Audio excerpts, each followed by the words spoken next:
మన ప్రభు అయిన రక్షకుడైనటువంటి యేసుక్రీస్తుల వారి పేరిట మీ అందరికీ నా యొక్క శుభాభి నిండు వందనాలు తెలియజేస్తూ ఉంటున్నాను.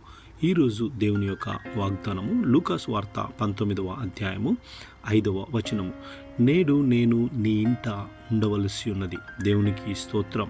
నా ప్రియ సహోదరి సహోదరుడా, ఇక్కడ గనుక మనం గమనించినట్టయితే మరి జక్కయ్య చెట్టు ఎక్కి యేసుక్రీస్తు ప్రభువుని చూడాలని ఎంతో ఆశతో ఉంటున్నాడు. ఎందుకంటే అక్కడ జనసమూహము ఎక్కువగా ఉంది గనుక ఆయనకు చూడడానికి, ఆయన చాలా పొట్టివాడు గనుక చెట్టు ఎక్కి ఎంతో ఆసక్తితో చూడాలని అనుకుంటున్నాడు. యేసుక్రీస్తు ప్రభు అతని హృదయంలో ఉన్నటువంటి ఆలోచనలు గ్రహించి అక్కడ వెళుతున్న మార్గంలో అక్కడ ఆగి పైకి చూసి, జక్కయ్య నువ్వు త్వరగా దిగిరమ్మో అని పిలవడం జరుగుతూ ఉంటుంది.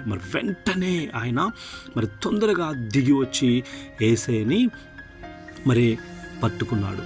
దేవునికి స్తోత్రం. నా ప్రియ సహోదరి సహోదరుడా, అక్కడ జక్కయ్య డబ్బులు వసూలు చేసేవాడుగా ఉంటున్నాడు. నా ప్రియ సహోదరి, అతను ఆ ప్రాంతంలో చాలా చెడ్డవాడుగా ఉంటున్నాడు. అయినప్పటికీ యేసుక్రీస్తు ప్రభు ఎప్పుడైతే జక్కయ్య అని పిలిచాడో ఆయన త్వరగా దిగివచ్చి ఆయన అనుకుంటున్నాడు, నా పేరు ఎలా ప్రభువుకు తెలుసు, నా పేరు తెలిసిందంటే నా క్రియలు నా కార్యాలన్నీ తెలుసు కదా అనేసి ఆయన యేసయ్యను చూడగానే తన హృదయం మారిపోయింది.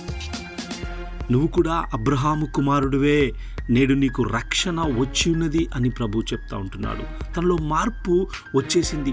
ఆ దోపుడు సొమ్మంతా తిరిగి ఇవ్వడానికి ఆయన సిద్ధమవుతూ ఉంటున్నాడు. నేను ఒక్కొక్క దగ్గర 1 పాలు తీసుకుంటే వాళ్ళకు 4 పాలు నేను ఇస్తాను ప్రభువా అని అంటున్నాడు. నా ప్రియ సహోదరి సహోదరుడా, నా జీవితంలో కూడా యేసయ్య మాటలు వింటున్నాం. యేసయ్య యొక్క ప్రతి కార్యాలు మనము చదువుతున్నాం, చూస్తున్నాం. కానీ మన జీవితంలో ఇలాంటి మార్పు వస్తుందా గ్రహించుకోవాలి.